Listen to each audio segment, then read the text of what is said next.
You've been flat out lied to by Hollywood and Halloween gimmicks. Witches weren't all tossed onto bonfires like some twisted medieval BBQ. Thanks to over-the-top Victorian writers and every cheesy horror movie poster, you probably imagine witch trials as non-stop marathon sessions of women roasting like Halloween marshmallows. The myth?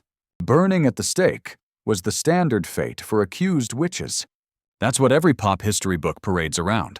But the real story is way stranger. In 16th and 17th century England, court records, like those from the notorious 1612 Pendle witch trials, reveal most witches were hanged, not flambéed. Burning witches was mostly a continental Europe thing, tied to heresy laws. The 1487 Malleus Maleficarum fanned the flames of paranoia, but punishments varied wildly. Sure, German-speaking areas did send some to pyres, like during the early 1600s Bamberg witch trials, but executions by drowning, hanging, and brutal torture were common too. Salem, 1692. 19 hanged, 0 burned. So if you're picturing witches as walking ashtrays, congrats. You've been brainwashed by old Hollywood hype, not actual history. It's like expecting every modern chef to flambe their meals just because you saw it in a movie.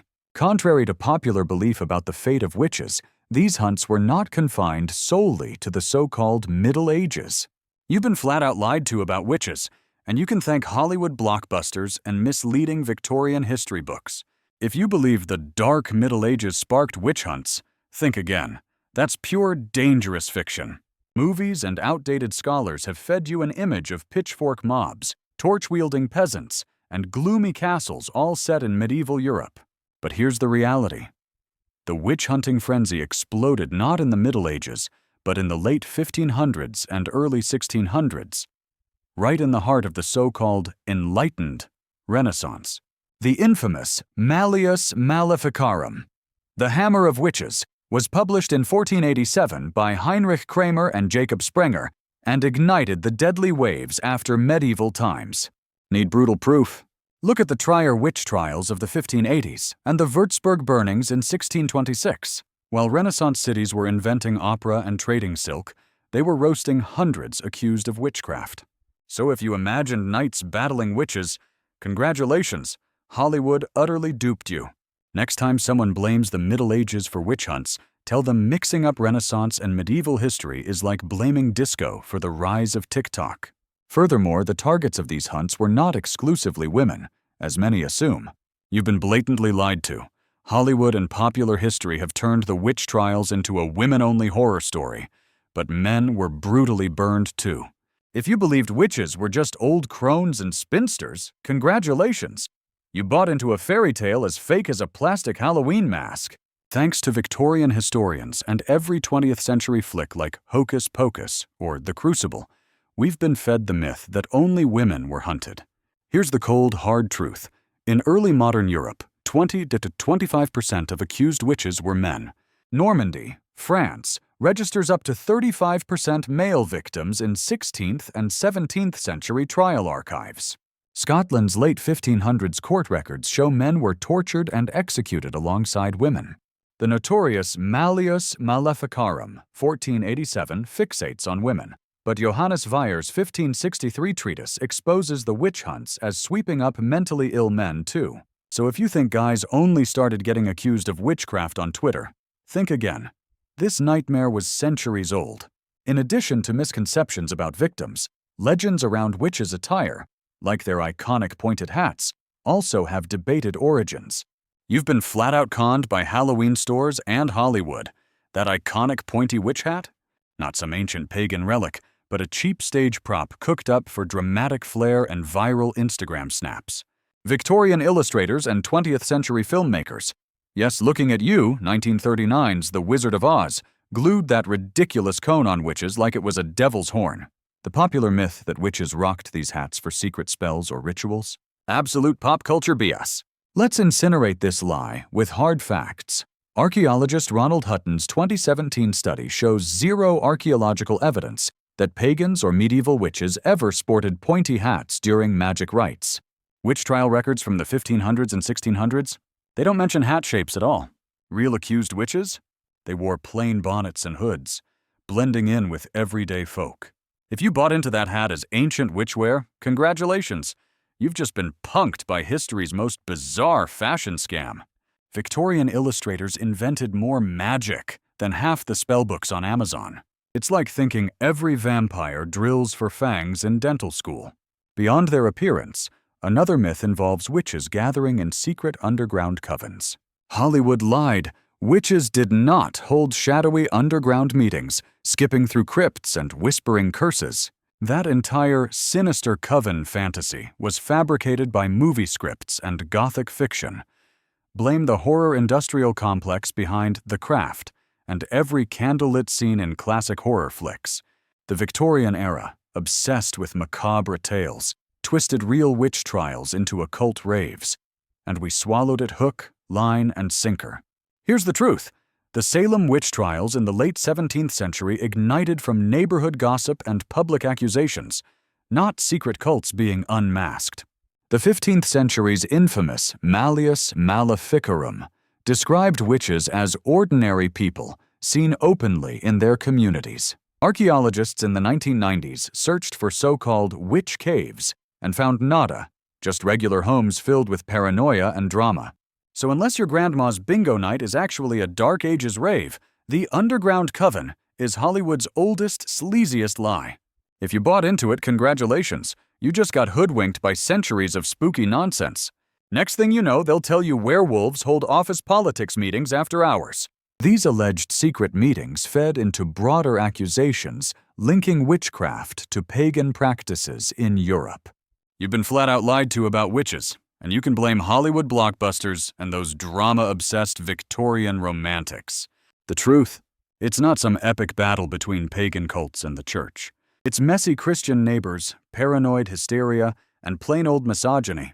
Ready to meet the real witches Hollywood refuses to show you?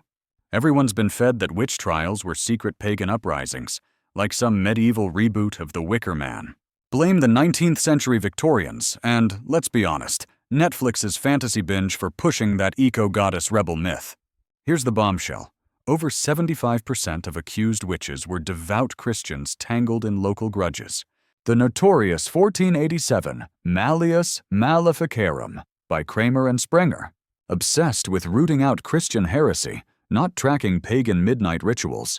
Check Salem's 1692 court records or 17th century German trials. Most witches went to church, confessed sins, and prayed just like their neighbors. Want proof?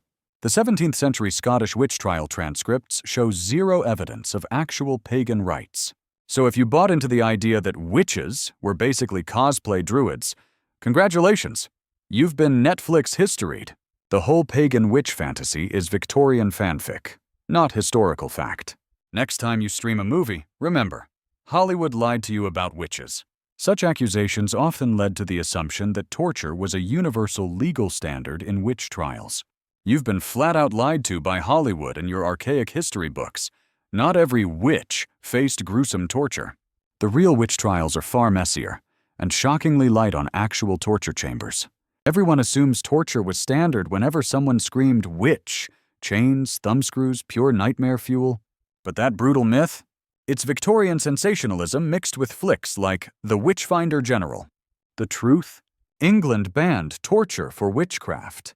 Its 1563 Witchcraft Act relied solely on witness testimony.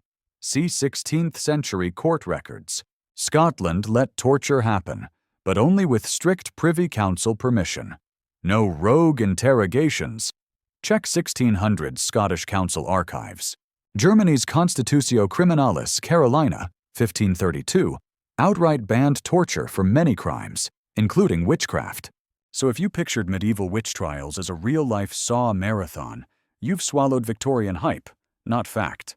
If you believe that, maybe it's time to unfollow your B-movie witch hunt binge. Among the many infamous sites of witch hunts, Salem is often regarded as the central hub of this dark period. You've been flat out lied to by Hollywood and your high school textbooks. Salem is not the witch hunt nightmare you think it is. Thanks to horror movies and America's obsession with its own past, the brutal scale of witch crazes is shrunk to one tiny New England village. And you bought it.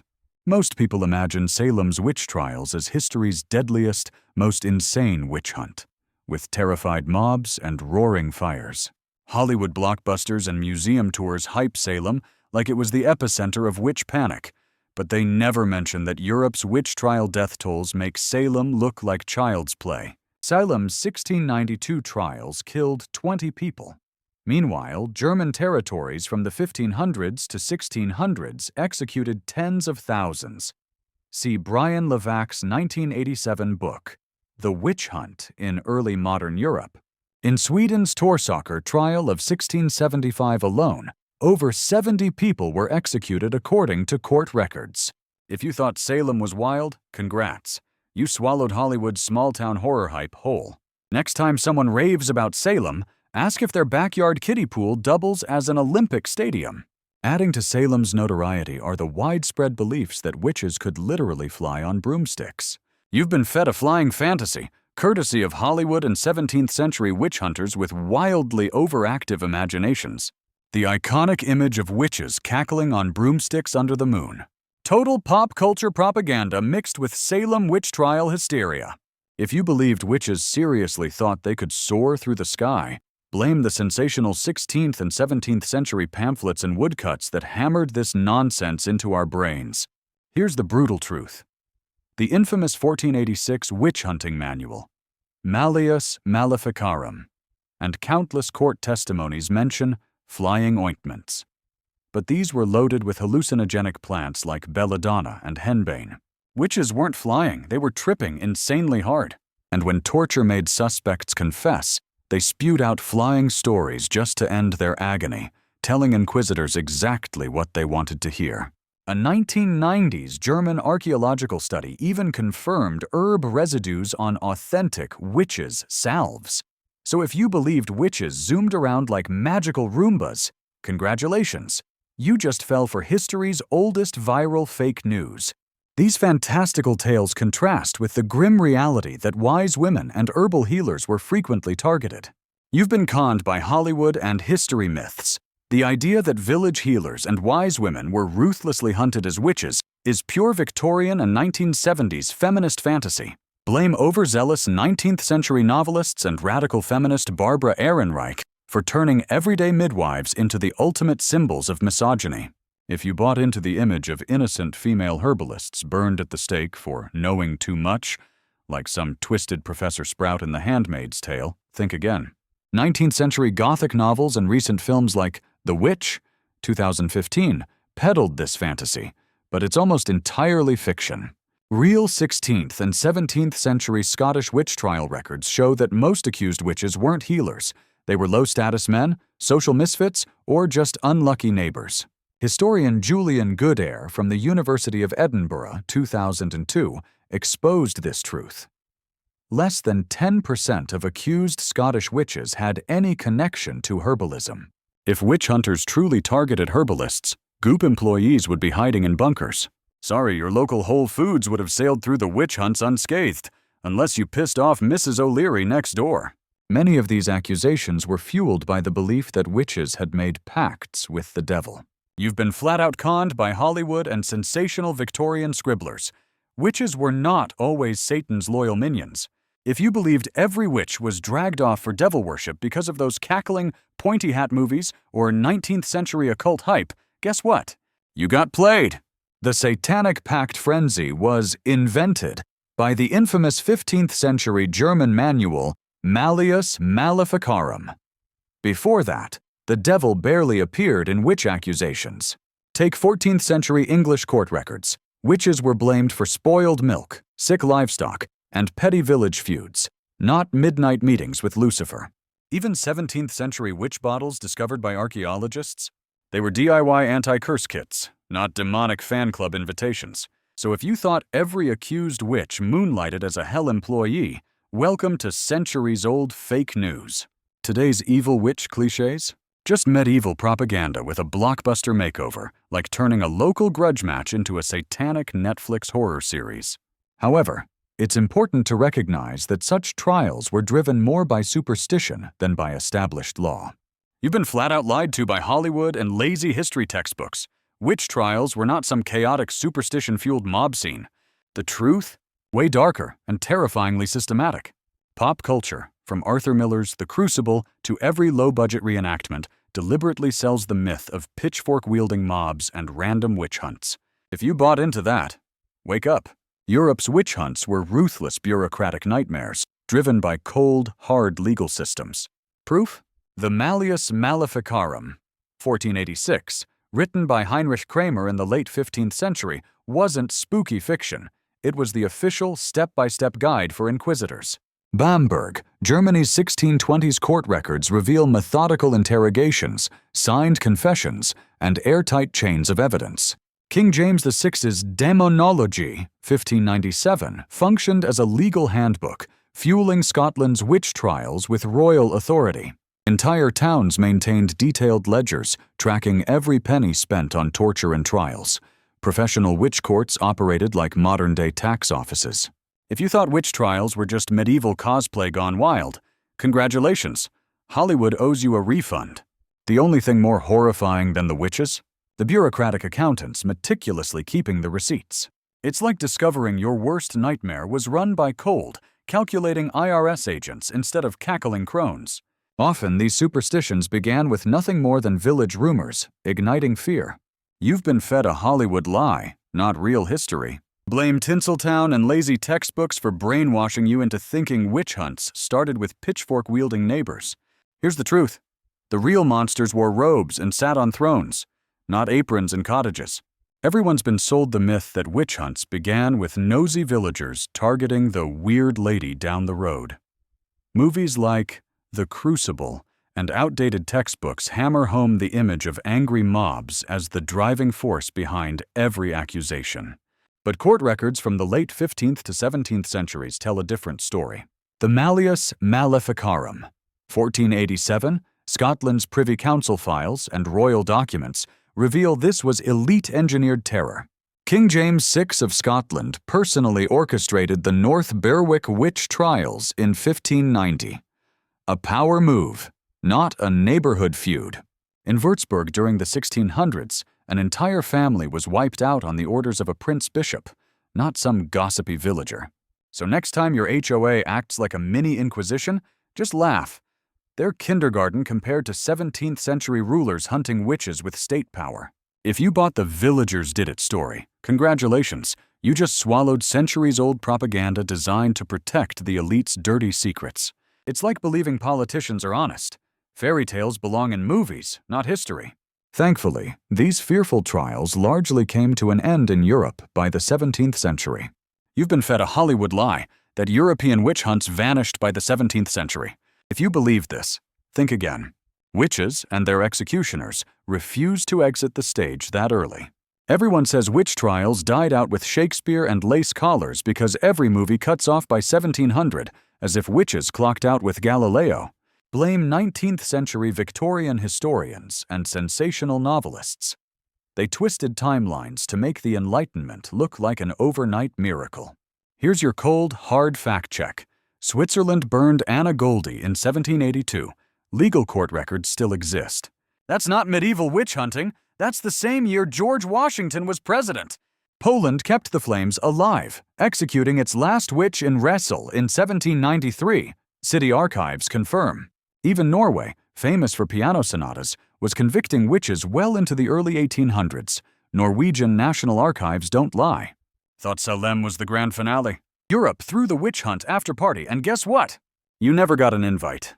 It's like binge-watching a show that never actually ended, except way more horrifying. During this era, symbols like black cats became deeply associated with witchcraft and evil. You've been flat-out lied to, and you can blame Victorian ghost story writers and pop culture for this massive deception. Everyone loves to pin black cats and witchcraft on the Middle Ages. But the truth? It's way more recent and way stranger. Here's the bogus story. People imagine black cats prowling medieval villages, witches cackling by candlelight with their feline familiars, because that's supposed to be the Middle Ages vibe, right? Dead wrong. The real scam was cooked up by 19th century folklore fanatics like W.B. Yeats and the Grimm brothers, who glued together cats, witches, and Halloween to crank up the spooky factor. Medieval texts like the 13th century Canon Episcopi mention witches shape-shifting into animals. But black cats? Not even a whisper. The actual dirt? Archaeological digs in 1990s London uncovered so many pet cats. It's like medieval peasants were early TikTok pet influencers. So if you thought witches and black cats were medieval BFFs, congrats. You've been punked by Victorian cosplay, not history. Next time a black cat crosses your path, thank Hallmark, not some ancient witch. All in all, for centuries, Europe was gripped by a constant fear of witches and their supposed powers. You've been flat-out lied to by Hollywood and sensationalist historians. Europe was not a non-stop witch-obsessed madhouse for centuries. Blame spooky horror movies and hype-hungry Victorian novelists. They wanted to terrify you, not teach you facts. We all imagine angry pitchfork mobs hunting anyone with a mole to toss onto blazing pyres, right? Films like The Witch and Gothic 19th century blockbusters seared that image into your brain. But here's the brutal reality. 17th century English court records prove most witch accusations crashed and burned or were outright mocked. See historian Ronald Hutton's The Witch, 2017. At least half the population scoffed at these claims. Actual mass panic was rare, only flaring during insane spikes like the 1692 Salem witch trials. Even the infamous 15th century Witch Bible, Malleus Maleficarum, was largely ignored by clergy for decades. Credit Jeffrey Burton Russell. So if you believed medieval Europe would torch you for your pumpkin spice latte, chill, most people would have just rolled their eyes and muttered, "Not this nonsense again." It's like thinking your toaster secretly judges your breakfast choices.